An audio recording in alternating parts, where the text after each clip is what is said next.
Primeira Epístola de Paulo aos Coríntios. Capítulo 1. Paulo, chamado pela vontade de Deus para ser apóstolo de Jesus Cristo, e o irmão Sóstenes, à igreja de Deus que está em Corinto, aos santificados em Cristo Jesus, chamados para ser santos, com todos os que em todo lugar invocam o nome do nosso Senhor Jesus Cristo, Senhor deles e nosso, graça a vós outros e paz da parte de Deus nosso Pai e do Senhor Jesus Cristo. Sempre dou graças a meu Deus a vosso respeito, a propósito da sua graça que vos foi dada em Cristo Jesus, porque em tudo fostes enriquecidos nele, em toda a palavra e em todo o conhecimento, assim como o testemunho de Cristo tem sido confirmado em vós, de maneira que não vos falte nenhum dom, aguardando vós a revelação de nosso Senhor Jesus Cristo, o qual também vos confirmará até o fim, para serdes irrepreensíveis no dia de nosso Senhor Jesus Cristo. Fiel é Deus, pelo qual fostes chamados à comunhão de seu Filho Jesus Cristo, nosso Senhor. Rogo-vos, irmãos, pelo nome de nosso Senhor Jesus Cristo, que faleis todos a mesma coisa e que não haja entre vós divisões. Antes, sejais inteiramente unidos, na mesma disposição mental e no mesmo parecer. Pois a vosso respeito, meus irmãos, fui informado pelos da casa de Cloé de que há contendas entre vós.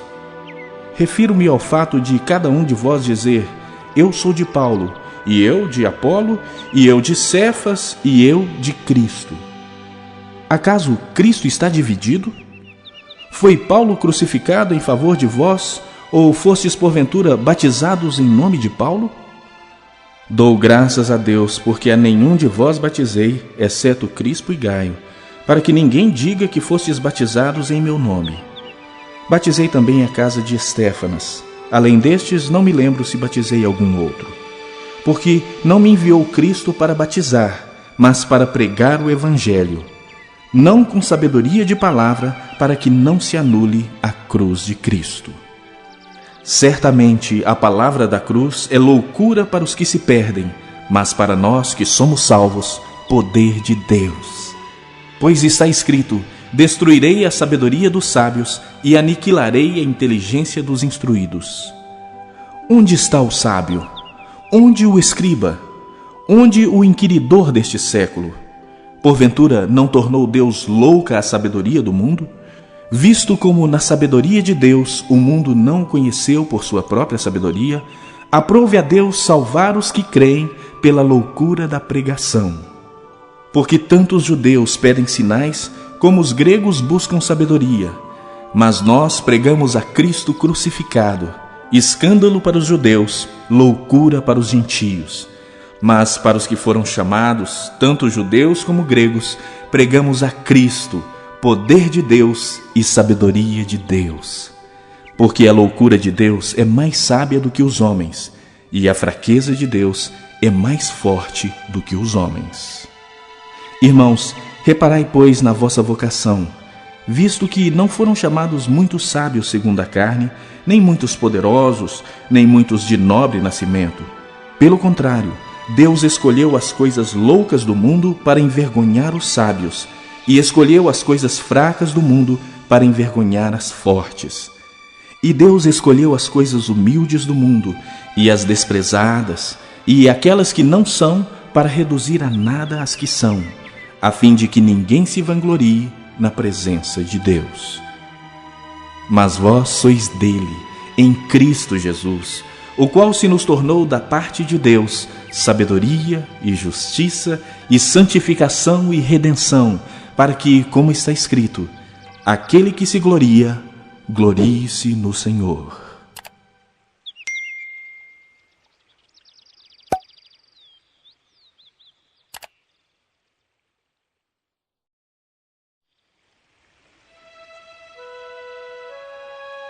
Capítulo 2. Eu, irmãos, quando fui ter convosco, anunciando-vos o testemunho de Deus, não o fiz com ostentação de linguagem ou de sabedoria, porque decidi nada saber entre vós, senão a Jesus Cristo e este crucificado. E foi em fraqueza, temor e grande temor que eu estive entre vós. A minha palavra e a minha pregação não consistiram em linguagem persuasiva de sabedoria, mas em demonstração do Espírito e de poder, para que a vossa fé não se apoiasse em sabedoria humana, e sim no poder de Deus. Entretanto, expomos sabedoria entre os experimentados, não porém a sabedoria deste século, nem a dos poderosos desta época, que se reduzem a nada. Mas falamos a sabedoria de Deus em mistério, outrora oculta, a qual Deus preordenou desde a eternidade para a nossa glória. Sabedoria essa que nenhum dos poderosos deste século conheceu, porque se a tivessem conhecido, jamais teriam crucificado o Senhor da glória. Mas, como está escrito, nem olhos viram, nem ouvidos ouviram, nem jamais penetrou em coração humano o que Deus tem preparado para aqueles que o amam. Mas Deus nolo revelou pelo Espírito, porque o Espírito a todas as coisas perscruta, até mesmo as profundezas de Deus. Porque qual dos homens sabe as coisas do homem, senão o seu próprio Espírito que nele está? Assim também as coisas de Deus, ninguém as conhece, senão o Espírito de Deus. Ora, nós não temos recebido o Espírito do mundo, e sim o Espírito que vem de Deus, para que conheçamos o que por Deus nos foi dado gratuitamente. Disto também falamos, não em palavras ensinadas pela sabedoria humana, mas ensinadas pelo Espírito, conferindo coisas espirituais com espirituais. Ora, o homem natural não aceita as coisas do Espírito de Deus, porque lhes são loucura, e não pode entendê-las, porque elas se discernem espiritualmente. Porém, o homem espiritual julga todas as coisas, mas ele mesmo não é julgado por ninguém. Pois quem conheceu a mente do Senhor que o possa instruir? Nós, porém, temos a mente de Cristo.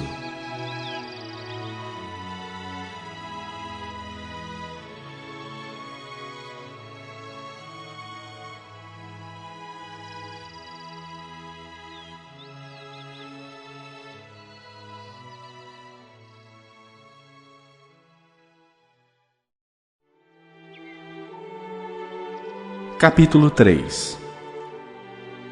Eu, porém, irmãos, não vos pude falar como a espirituais, e sim como a carnais, como a crianças em Cristo.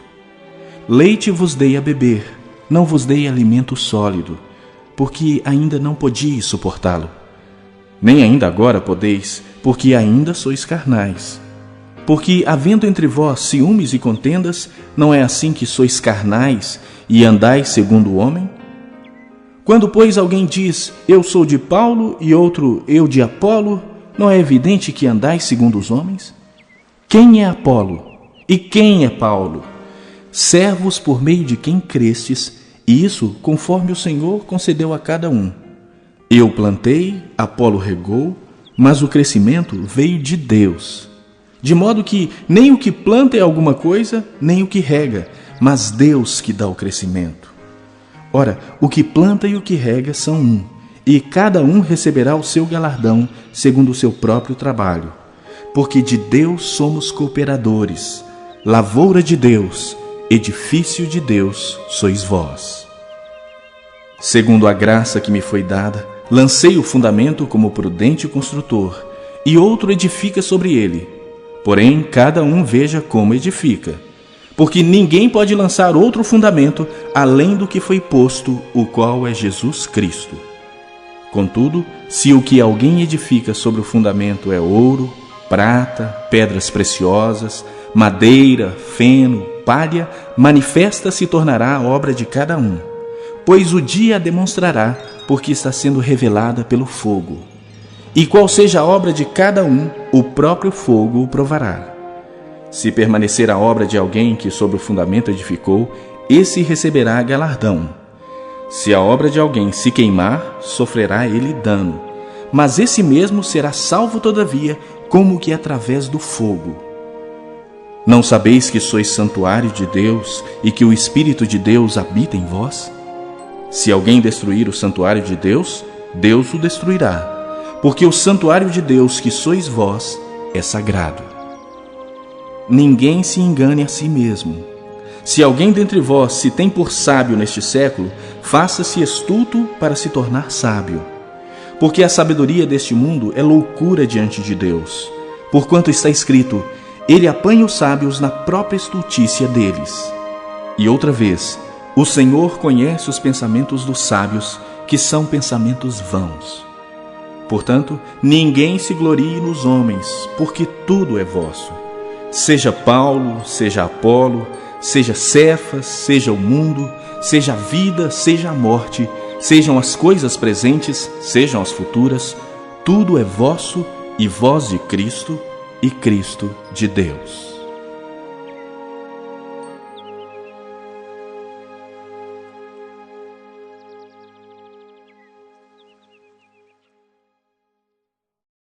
Capítulo 4. Assim, pois, importa que os homens nos considerem como ministros de Cristo e despenseiros dos mistérios de Deus. Ora, além disso, o que se requer dos despenseiros é que cada um deles seja encontrado fiel. Todavia, a mim muito pouco se me dá de ser julgado por vós ou por tribunal humano. Nem eu tampouco julgo a mim mesmo. Porque de nada me argui a consciência. Contudo, nem por isso me dou por justificado, pois quem me julga é o Senhor. Portanto, nada julgueis antes do tempo, até que venha o Senhor, o qual não somente trará à plena luz as coisas ocultas das trevas, mas também manifestará os desígnios dos corações. E então, cada um receberá o seu louvor da parte de Deus. Essas coisas, irmãos, apliquei-as figuradamente a mim mesmo e a Apolo por vossa causa, para que, por nosso exemplo, aprendais isto. Não ultrapasseis o que está escrito, a fim de que ninguém se ensoberbeça a favor de um em detrimento de outro. E que tens tu que não tenhas recebido? E se o recebeste, por que te vanglorias como se o não tiveras recebido? Já estáis fartos, já estáis ricos. Chegastes a reinar sem nós. Sim, tomara reinasseis, para que também nós viéssemos a reinar convosco. Porque a mim me parece que Deus nos pôs a nós, os apóstolos, em último lugar, como se fôssemos condenados à morte, porque nos tornamos espetáculo ao mundo, tanto a anjos como a homens. Nós somos loucos por causa de Cristo, e vós sábios em Cristo. Nós fracos e vós fortes, vós nobres e nós desprezíveis. Até a presente hora sofremos fome e sede e nudez, e somos esbofeteados e não temos morada certa, e nos afadigamos trabalhando com as nossas próprias mãos. Quando somos injuriados, bendizemos. Quando perseguidos, suportamos. Quando caluniados, procuramos conciliação. Até agora, temos chegado a ser considerados lixo do mundo, escória de todos. Não vos escrevo essas coisas para vos envergonhar. Pelo contrário, para vos admoestar como a filhos meus amados. Porque, ainda que tivesseis milhares de preceptores em Cristo, não teríeis, contudo, muitos pais.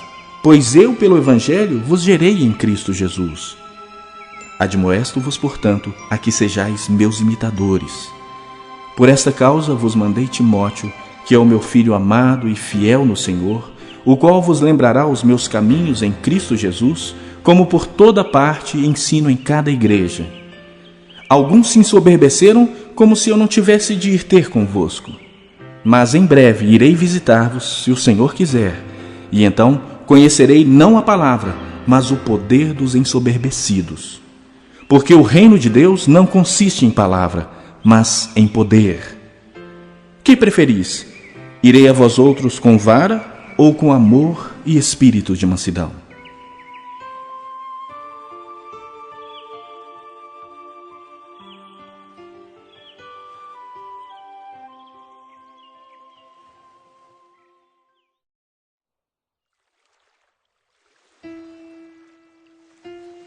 Capítulo 5.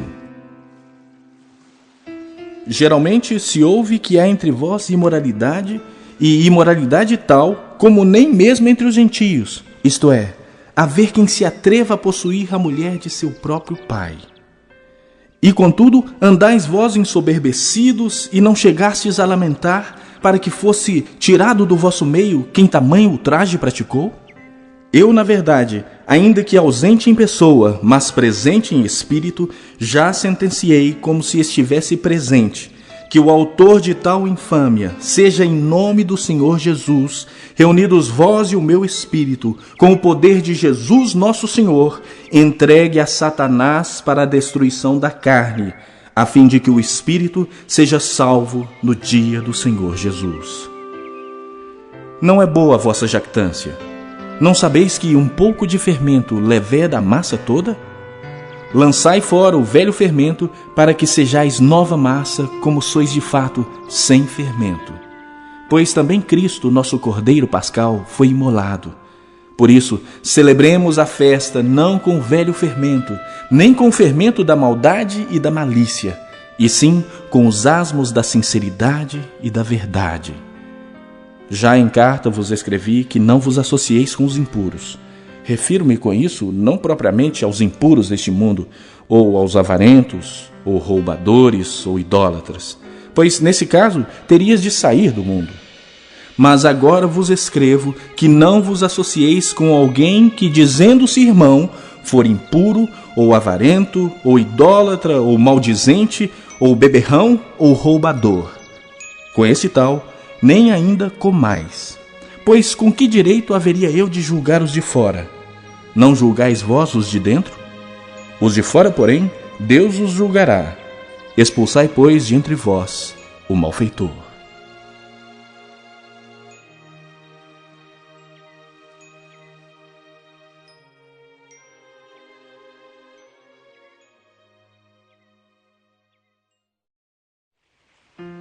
Capítulo 6.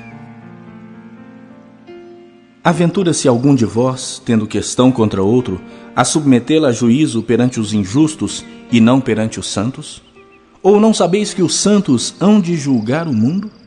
Ora, se o mundo deverá ser julgado por vós, sois acaso indignos de julgar as coisas mínimas? Não sabeis que havemos de julgar os próprios anjos? Quanto mais as coisas dessa vida. Entretanto, vós, quando tendes a julgar negócios terrenos, constituís um tribunal daqueles que não têm nenhuma aceitação na igreja.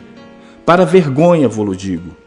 Não há, porventura, nenhum sábio entre vós que possa julgar no meio da irmandade? Mas irá um irmão a juízo contra outro irmão, e isso perante incrédulos.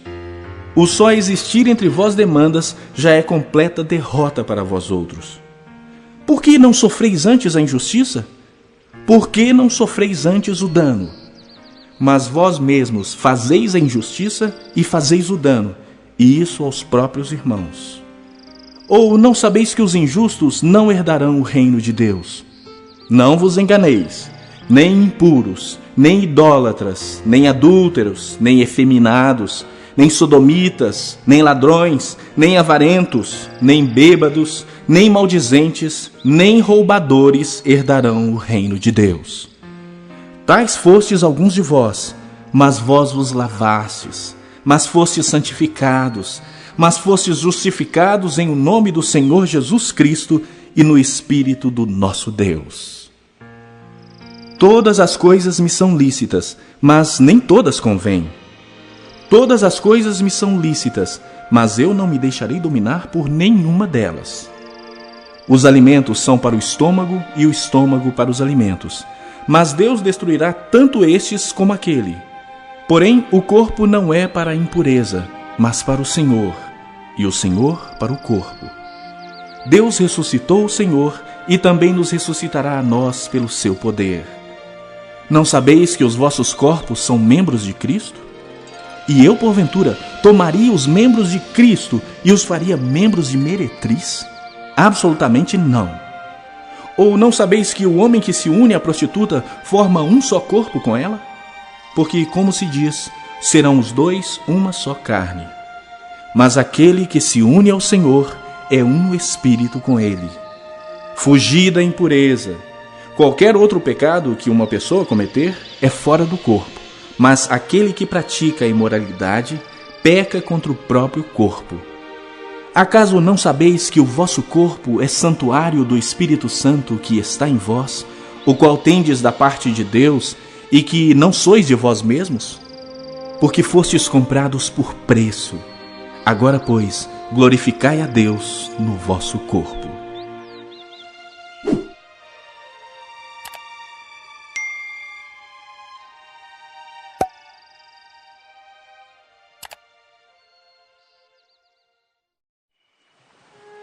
Capítulo 7.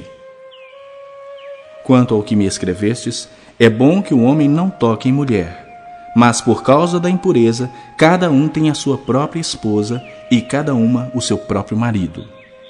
O marido conceda à esposa o que lhe é devido, e também, semelhantemente, a esposa ao seu marido. A mulher não tem poder sobre o seu próprio corpo, e sim o marido. E também, semelhantemente, o marido não tem poder sobre o seu próprio corpo, e sim a mulher. Não vos priveis um ao outro, salvo talvez por mútuo consentimento, por algum tempo, para vos dedicardes à oração, e novamente vos ajuntardes, para que Satanás não vos tente por causa da incontinência. E isto vos digo como concessão, e não por mandamento. Quero que todos os homens sejam tais como também eu sou. No entanto, cada um tem de Deus o seu próprio dom. Um, na verdade, de um modo, outro de outro. E aos solteiros e viúvos, digo que lhes seria bom se permanecessem no estado em que também eu vivo. Caso, porém, não se dominem, que se casem, porque é melhor casar do que viver abrasado. Ora, aos casados ordeno não eu, mas o Senhor, que a mulher não se separe do marido.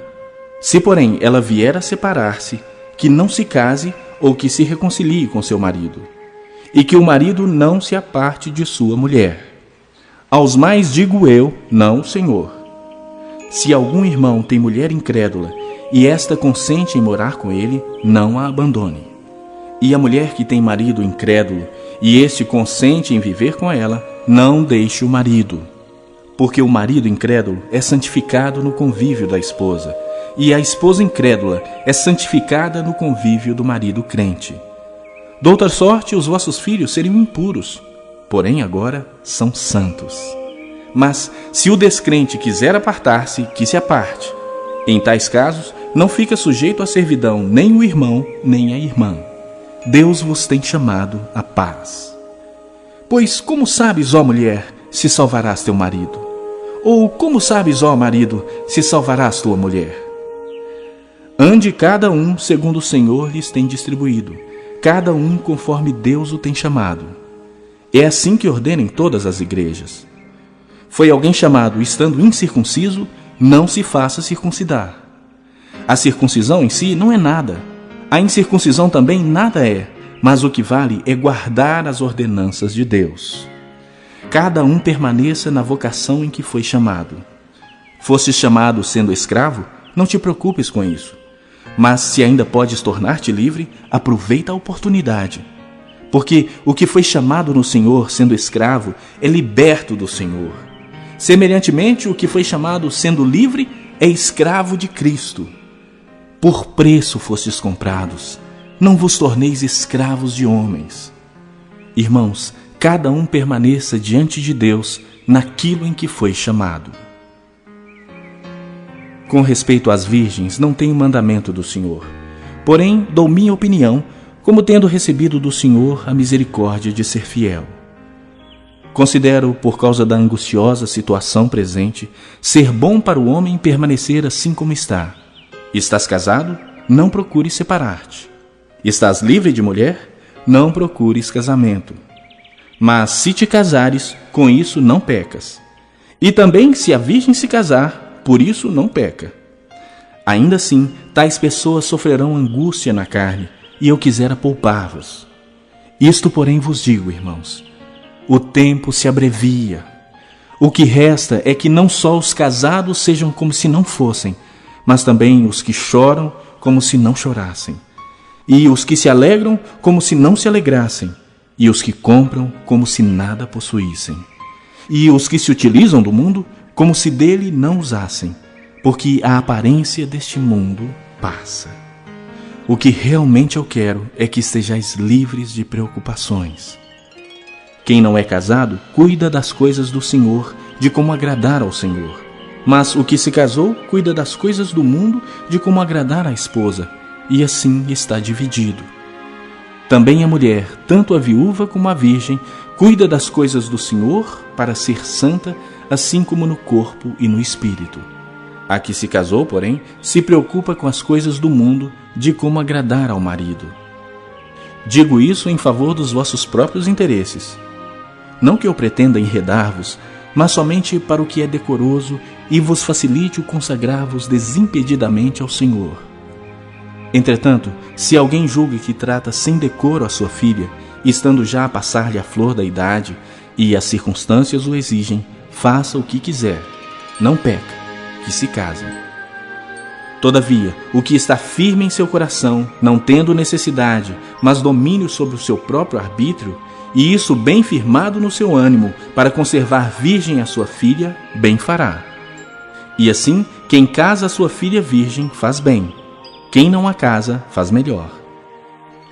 A mulher está ligada enquanto vive o marido. Contudo, se falecer o marido, fica livre para casar com quem quiser, mas somente no Senhor. Todavia, será mais feliz se permanecer viúva, segundo a minha opinião. E penso que também eu tenho o Espírito de Deus.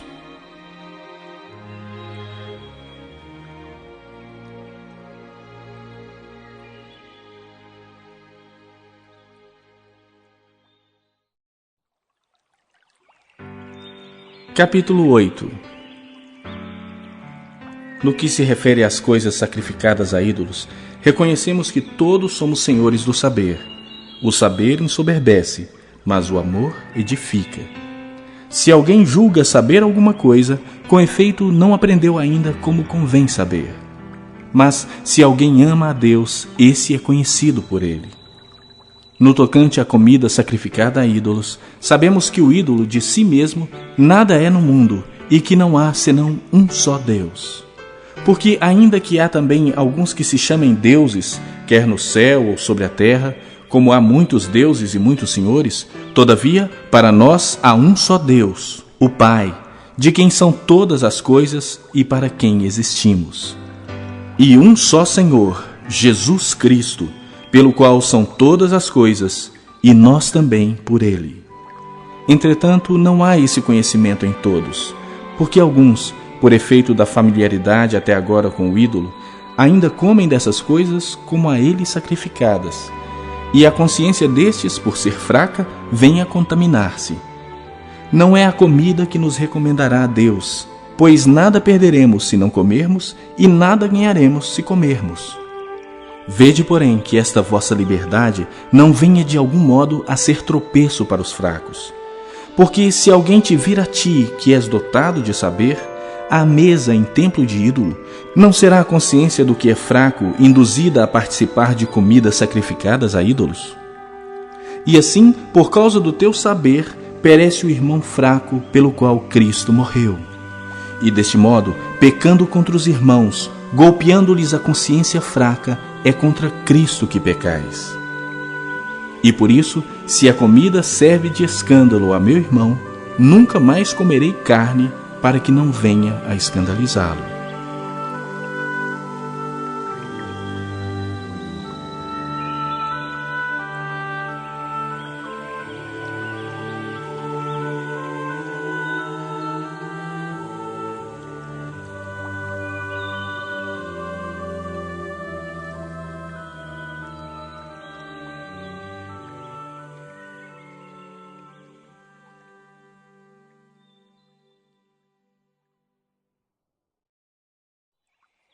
Capítulo 9.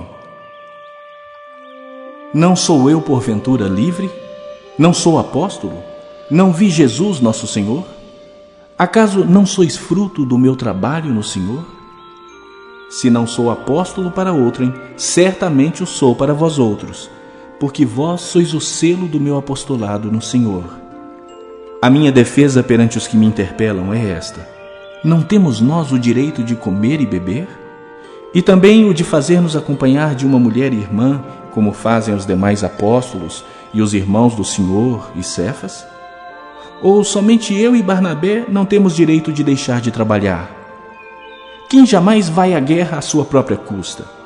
Quem planta a vinha e não come do seu fruto? Ou quem apacenta um rebanho e não se alimenta do leite do rebanho? Porventura falo isso como homem, ou não o diz também a lei? Porque na lei de Moisés está escrito: não atarás a boca ao boi quando pisa o trigo. Acaso é com bois que Deus se preocupa? Ou é seguramente por nós que ele o diz? Certo que é por nós que está escrito: pois o que lavra, cumpre fazê-lo com esperança. O que pisa o trigo, faça-o na esperança de receber a parte que lhe é devida. Se nós vos semeamos as coisas espirituais, será muito recolhermos de vós bens materiais? Se outros participam desse direito sobre vós, não temos nós em maior medida? Entretanto, não usamos desse direito. Antes suportamos tudo, para não criarmos qualquer obstáculo ao Evangelho de Cristo. Não sabeis vós que os que prestam serviços sagrados do próprio templo se alimentam? E quem serve ao altar, do altar tira o seu sustento? Assim ordenou também o Senhor aos que pregam o Evangelho, que vivam do Evangelho. Eu, porém, não me tenho servido de nenhuma dessas coisas, e não escrevo isso para que assim se faça comigo, porque melhor me fora morrer antes que alguém me anule esta glória. Se anuncio o Evangelho, não tenho de que me gloriar, pois sobre mim pesa essa obrigação. Porque ai de mim se não pregar o Evangelho. Se o faço de livre vontade, tenho galardão. Mas, se constrangido, é então a responsabilidade de despenseiro que me está confiada. Nesse caso, qual é o meu galardão? É que, evangelizando, proponha de graça o Evangelho, para não me valer do direito que ele me dá. Porque, sendo livre de todos, fiz-me escravo de todos, a fim de ganhar o maior número possível. Procedi para com os judeus como judeu, a fim de ganhar os judeus. Para os que vivem sob o regime da lei, como se eu mesmo assim vivesse, para ganhar os que vivem debaixo da lei, embora não esteja eu debaixo da lei. Aos sem lei, como se eu mesmo fosse, não estando sem lei para com Deus, mas debaixo da lei de Cristo, para ganhar os que vivem fora do regime da lei. Fiz-me fraco para com os fracos, com o fim de ganhar os fracos. Fiz-me tudo para com todos, com o fim de, por todos os modos, salvar alguns. Tudo faço por causa do Evangelho, com o fim de me tornar cooperador com ele. Não sabeis vós que os que correm no estádio, todos na verdade correm, mas um só leva o prêmio? Correi de tal maneira que o alcanceis. Todo atleta em tudo se domina. Aqueles para alcançar uma coroa corruptível, nós, porém, a incorruptível. Assim corro também eu, não sem meta. Assim luto, não como desferindo golpes no ar, mas esmurro o meu corpo e o reduzo à escravidão, para que, tendo pregado a outros, não venha eu mesmo a ser desqualificado.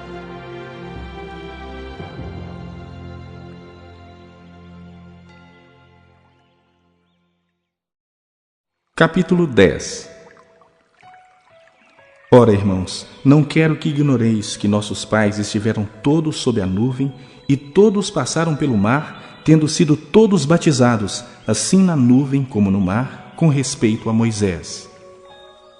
Todos eles comeram de um só manjar espiritual e beberam da mesma fonte espiritual, porque bebiam de uma pedra espiritual que os seguia, e a pedra era Cristo.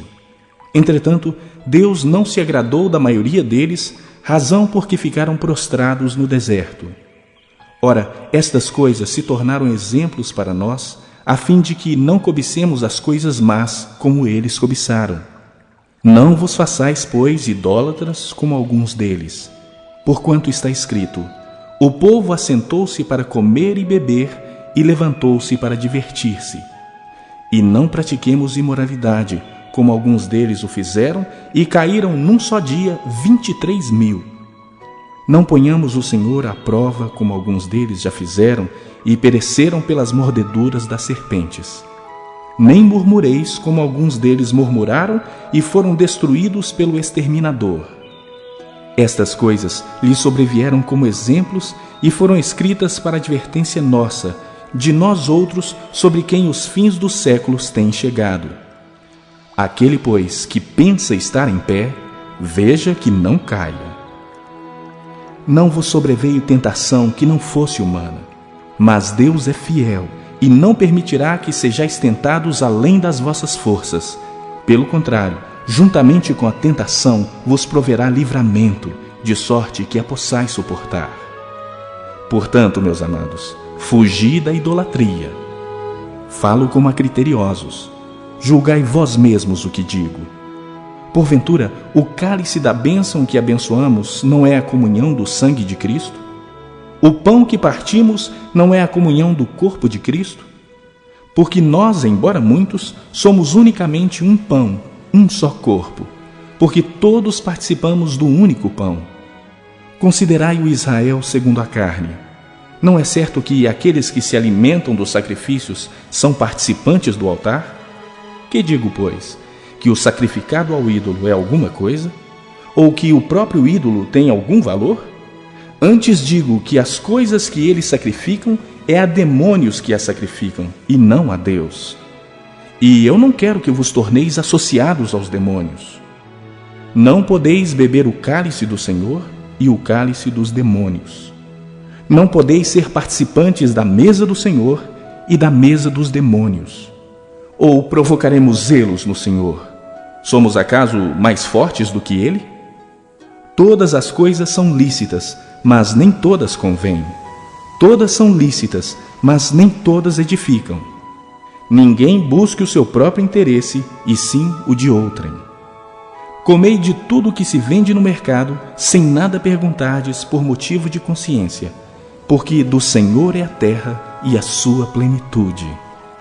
Se algum dentre os incrédulos vos convidar e quiserdes ir, comei de tudo o que for posto diante de vós, sem nada perguntardes por motivo de consciência. Porém, se alguém vos disser, isto é coisa sacrificada a ídolo, não comais, por causa daquele que vos advertiu e por causa da consciência. Consciência, digo, não a tua propriamente, mas a do outro. Pois por que há de ser julgada a minha liberdade pela consciência alheia? Se eu participo com ações de graças, por que hei de ser vituperado por causa daquilo por que dou graças? Portanto, quer comais, quer bebais, ou façais outra coisa qualquer, fazei tudo para a glória de Deus. Não vos torneis causa de tropeço nem para judeus, nem para gentios, nem tampouco para a igreja de Deus, assim como também eu procuro em tudo ser agradável a todos, não buscando o meu próprio interesse, mas o de muitos, para que sejam salvos.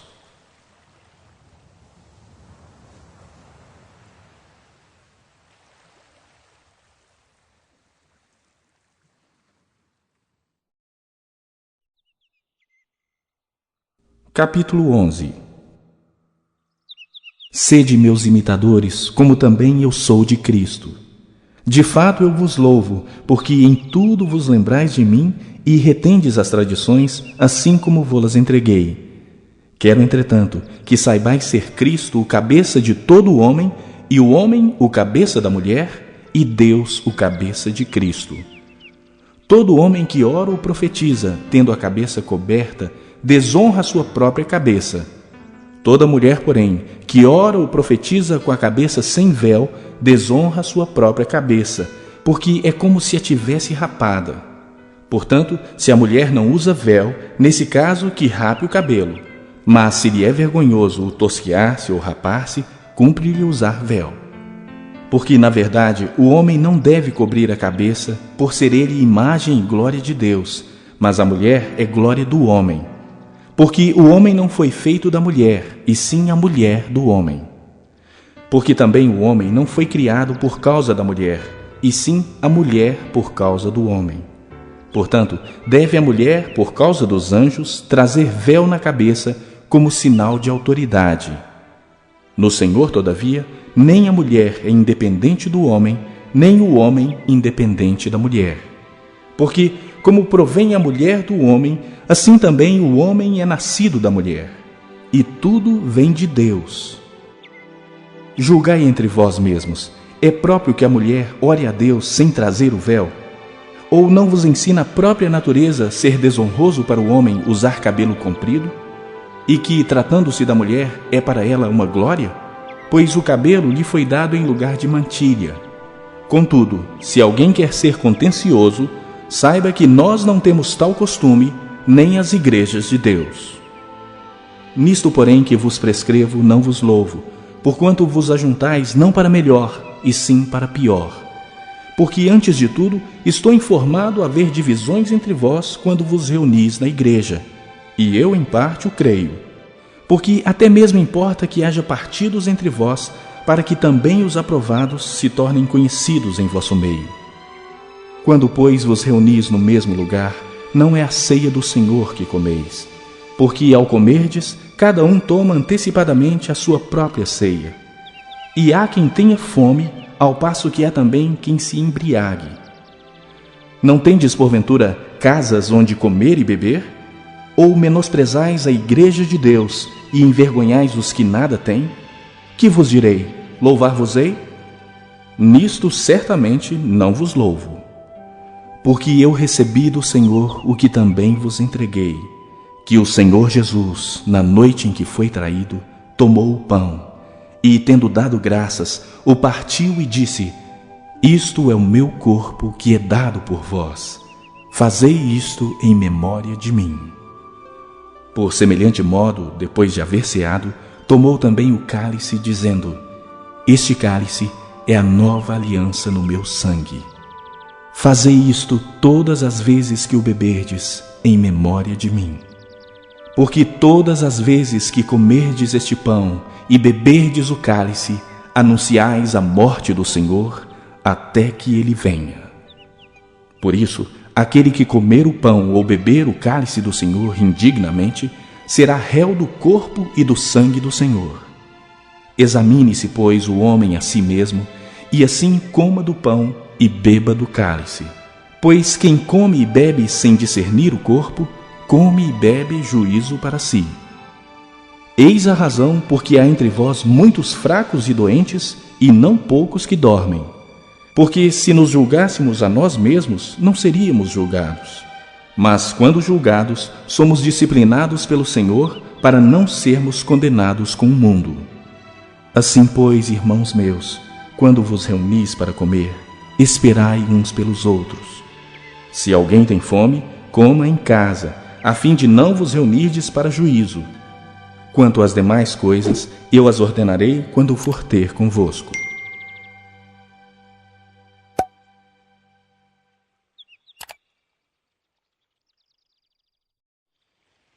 Capítulo 12. A respeito dos dons espirituais, não quero, irmãos, que sejais ignorantes. Sabeis que outrora, quando éreis gentios, deixáveis conduzir-vos aos ídolos mudos, segundo éreis guiados. Por isso vos faço compreender que ninguém que fala pelo Espírito de Deus afirma anátema Jesus. Por outro lado, ninguém pode dizer Senhor Jesus, senão pelo Espírito Santo. Ora, os dons são diversos, mas o Espírito é o mesmo. E também há diversidade nos serviços, mas o Senhor é o mesmo. E há diversidade nas realizações, mas o mesmo Deus é quem opera tudo em todos. A manifestação do Espírito é concedida a cada um, visando a um fim proveitoso. Porque a um é dada, mediante o Espírito, a palavra da sabedoria, e a outro, segundo o mesmo Espírito, a palavra do conhecimento. A outro, no mesmo Espírito, a fé, e a outro, no mesmo Espírito, dons de curar. A outro, operações de milagres, a outro, profecia, a outro, discernimento de espíritos, a um, variedade de línguas, e a outro, capacidade para interpretá-las. Mas um só e o mesmo Espírito realiza todas essas coisas, distribuindo-as como lhe apraz, a cada um individualmente. Porque assim como o corpo é um e tem muitos membros, e todos os membros, sendo muitos, constituem um só corpo, assim também com respeito a Cristo. Pois em um só Espírito todos nós fomos batizados em um corpo, quer judeus, quer gregos, quer escravos, quer livres. E a todos nós foi dado beber de um só Espírito. Porque também o corpo não é um só membro, mas muitos. Se disser o pé, porque não sou mão, não sou do corpo, nem por isso deixe de ser do corpo. Se o ouvido disser, porque não sou olho, não sou do corpo, nem por isso deixa de o ser. Se todo o corpo fosse olho, onde estaria o ouvido? Se todo fosse ouvido, onde o olfato? Mas Deus dispôs os membros, colocando cada um deles no corpo como lhe aprouve. Se todos, porém, fossem um só membro, onde estaria o corpo? O certo é que há muitos membros, mas um só corpo. Não podem os olhos dizer à mão, não precisamos de ti, nem ainda a cabeça aos pés, não preciso de vós. Pelo contrário, os membros do corpo que parecem ser mais fracos são necessários. E os que nos parecem menos dignos no corpo, a estes damos muito maior honra. Também os que em nós não são decorosos, revestimos de especial honra. Mas os nossos membros nobres não têm necessidade disso. Contudo, Deus coordenou o corpo, concedendo muito mais honra àquilo que menos tinha, para que não haja divisão no corpo. Pelo contrário, cooperem os membros com igual cuidado em favor uns dos outros. De maneira que, se um membro sofre, todos sofrem com ele. E se um deles é honrado, com ele todos se regozijam. Ora, vós sois corpo de Cristo, e individualmente membros desse corpo. A uns estabeleceu Deus na igreja, primeiramente apóstolos, em segundo lugar, profetas, em terceiro lugar, mestres, depois operadores de milagres, depois dons de curar, socorros, governos, variedades de línguas. Porventura são todos apóstolos? Ou todos profetas? São todos mestres? Ou operadores de milagres? Têm todos dons de curar? Falam todos em outras línguas? Interpretam-nas todos? Entretanto, procurai com zelo os melhores dons. E eu passo a mostrar-vos ainda um caminho sobremodo excelente.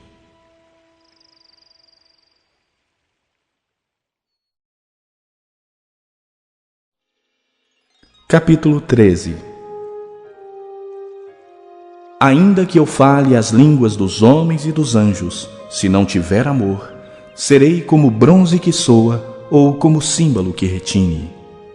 Ainda que eu tenha o dom de profetizar e conheça todos os mistérios e toda a ciência, ainda que eu tenha tamanha fé a ponto de transportar montes, se não tiver amor, nada serei. E ainda que eu distribua todos os meus bens entre os pobres, e ainda que eu entregue o meu próprio corpo para ser queimado, se não tiver amor, nada disso me aproveitará. O amor é paciente, é benigno. O amor não arde em ciúmes, não se ufana, não se ensoberbece, não se conduz inconvenientemente, não procura os seus interesses, não se exaspera, não se ressente do mal. Não se alegra com a injustiça, mas regozija-se com a verdade. Tudo sofre, tudo crê, tudo espera, tudo suporta. O amor jamais acaba, mas havendo profecias, desaparecerão. Havendo línguas, cessarão. Havendo ciência, passará. Porque em parte conhecemos e em parte profetizamos. Quando, porém, vier o que é perfeito, então o que é em parte será aniquilado. Quando eu era menino, falava como menino, sentia como menino, pensava como menino. Quando cheguei a ser homem, desisti das coisas próprias de menino. Porque agora vemos como em espelho, obscuramente. Então veremos face a face. Agora conheço em parte, então conhecerei como também sou conhecido. Agora, pois, permanecem a fé, a esperança e o amor. Estes três, porém, o maior destes é o amor.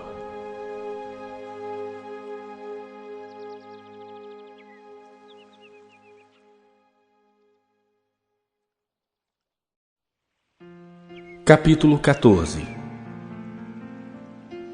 Segui o amor e procurai com zelo os dons espirituais, mas principalmente que profetizeis.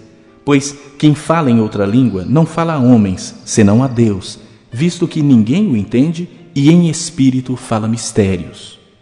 Mas o que profetiza fala aos homens, edificando, exortando e consolando. O que fala em outra língua, a si mesmo se edifica, mas o que profetiza edifica a igreja. Eu quisera que vós todos falassem em outras línguas, muito mais, porém, que profetizasseis, pois quem profetiza é superior ao que fala em outras línguas, salvo se as interpretar, para que a igreja receba edificação. Agora, porém, irmãos, se eu for ter convosco falando em outras línguas, em que vos aproveitarei, se não vos falar por meio de revelação, ou de ciência, ou de profecia, ou de doutrina? É assim que os instrumentos inanimados, como a flauta ou a cítara, quando emitem sons, se não os derem bem distintos, como se reconhecerá o que se toca na flauta ou cítara? Pois também, se a trombeta der som incerto, quem se preparará para a batalha? Assim vós, se com a língua não disserdes palavra compreensível, como se entenderá o que dizeis?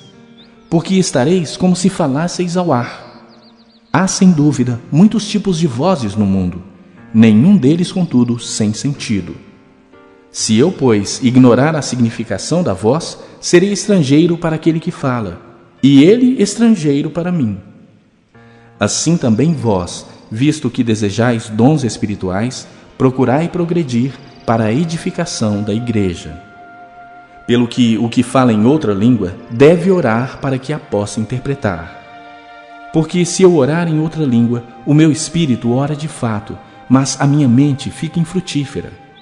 Que farei, pois? Orarei com o espírito, mas também orarei com a mente. Cantarei com o espírito, mas também cantarei com a mente. E se tu bendisseres apenas em espírito, como dirá o indouto o amém depois da tua ação de graças? Visto que não entende o que dizes.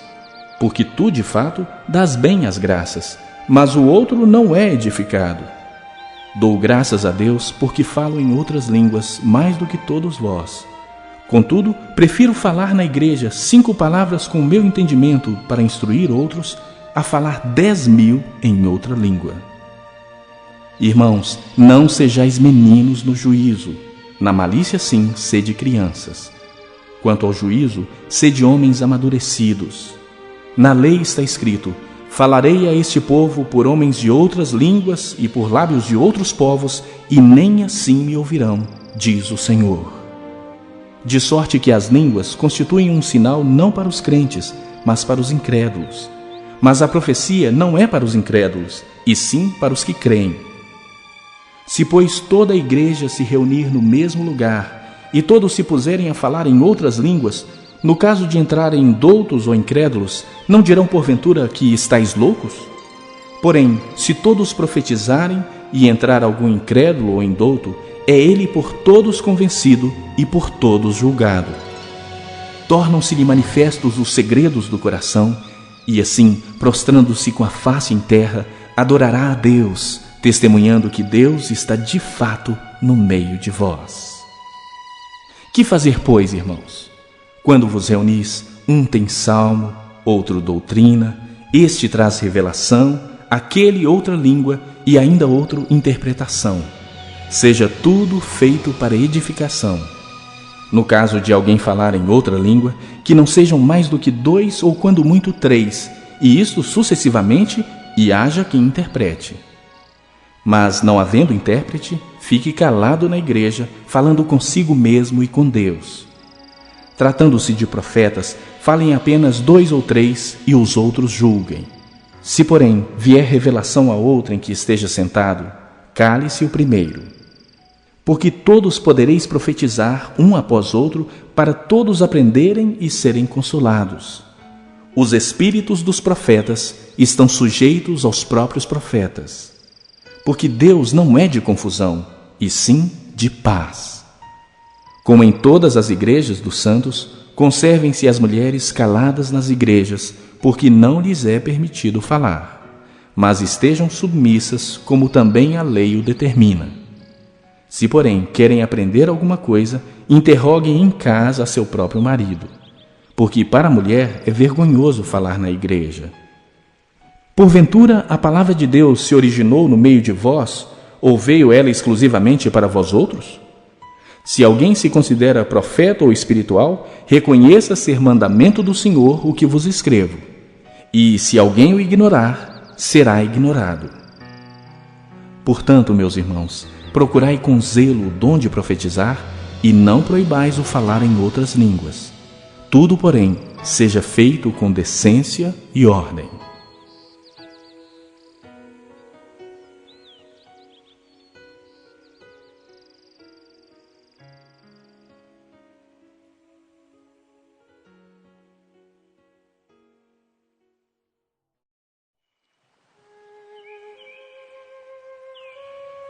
Capítulo 15.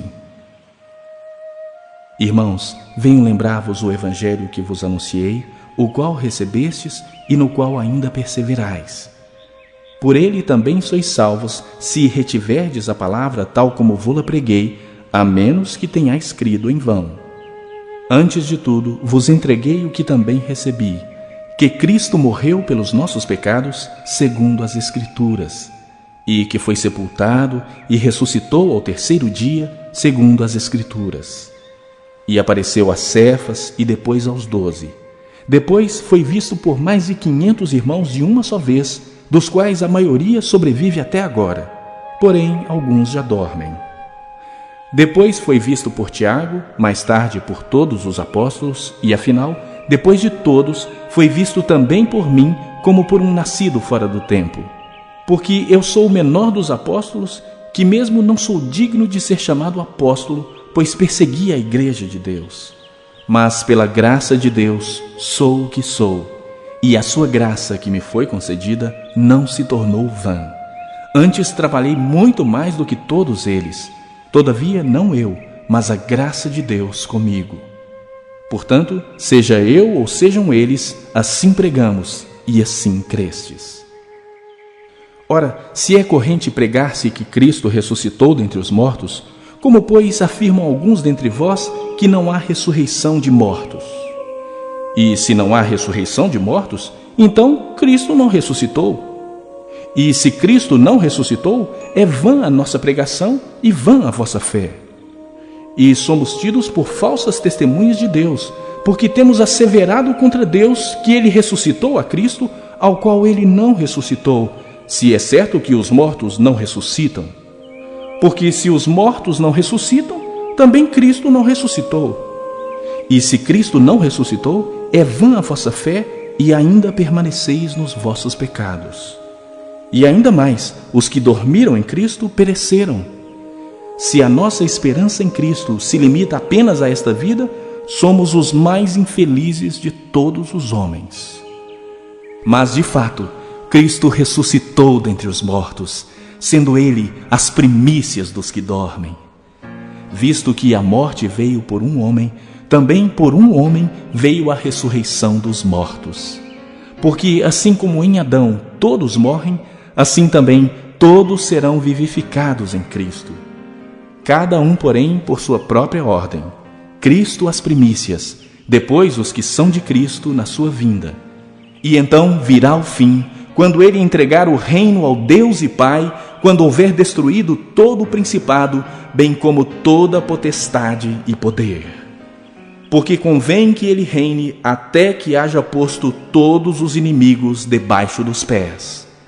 O último inimigo a ser destruído é a morte, porque todas as coisas sujeitou debaixo dos pés.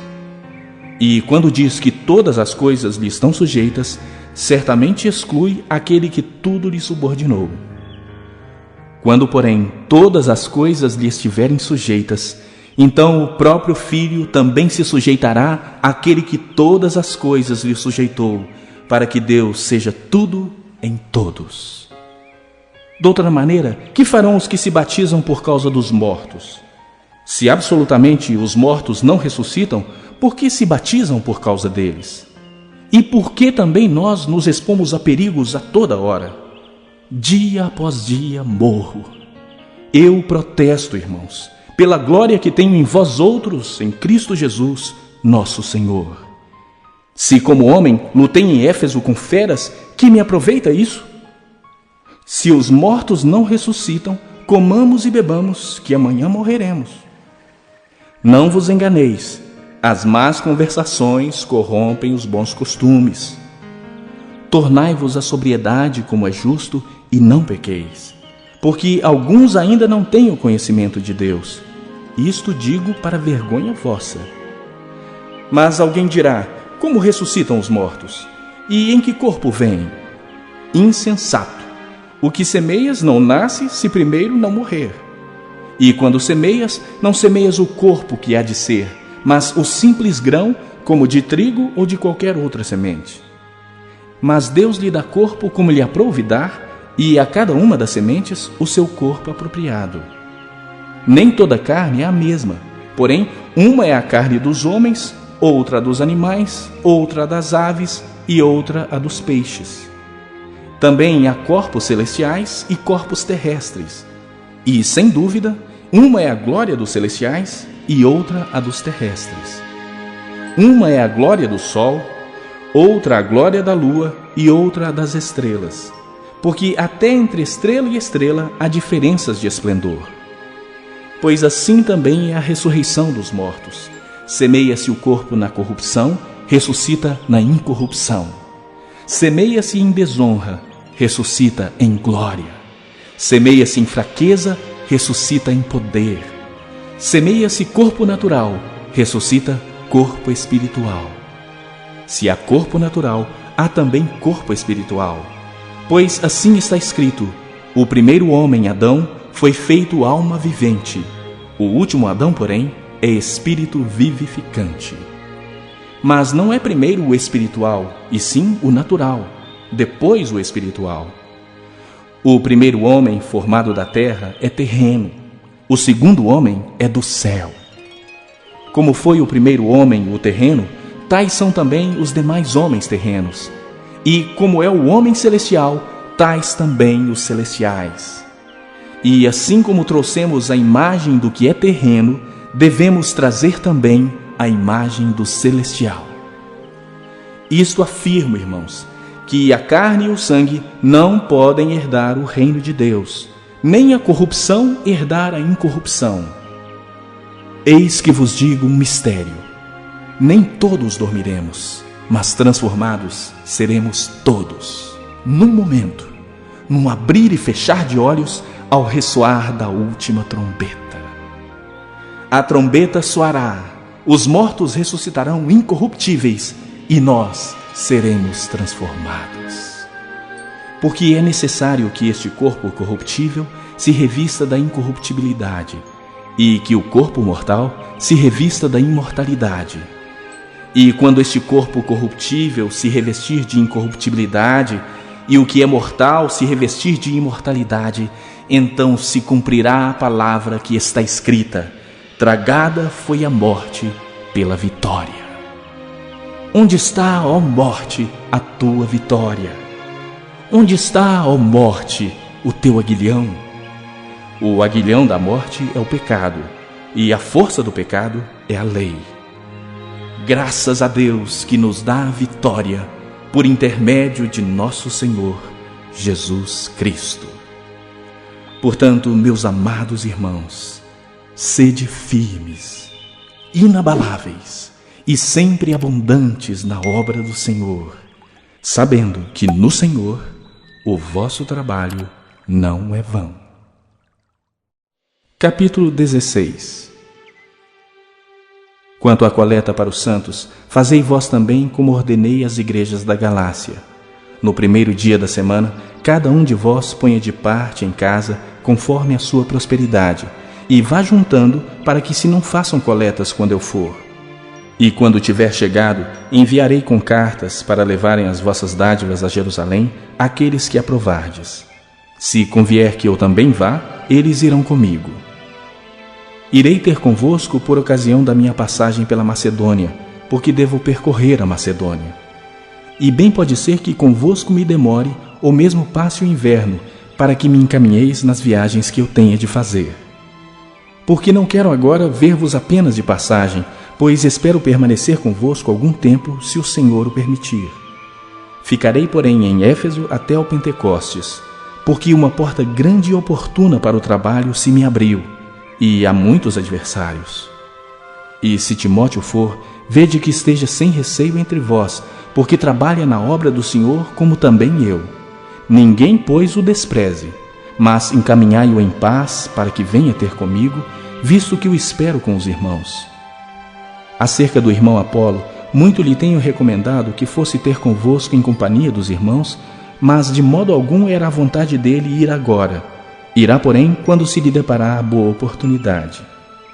Sede vigilantes, permanecei firmes na fé, portai-vos varonilmente, fortalecei-vos. Todos os vossos atos sejam feitos com amor. E agora, irmãos, eu vos peço o seguinte: sabeis que a casa de Estéfanas são as primícias da Acaia e que se consagram ao serviço dos santos. Que também vos sujeiteis a esses tais, como também a todo aquele que é cooperador e obreiro. Alegro-me com a vinda de Estéfanas e de Fortunato e de Acaico, porque estes supriram o que da vossa parte faltava, porque trouxeram refrigério ao meu espírito e ao vosso. Reconhecei, pois, a homens como estes. As igrejas da Ásia vos saúdam. No Senhor, muito vos saúdam Áquila e Priscila, e bem assim a igreja que está na casa deles. Todos os irmãos vos saúdam. Saudai-vos uns aos outros com ósculo santo. A saudação escrevo eu, Paulo, de próprio punho. Se alguém não ama o Senhor, seja anátema. Maranata. A graça do Senhor Jesus seja convosco. O meu amor seja com todos vós, em Cristo Jesus.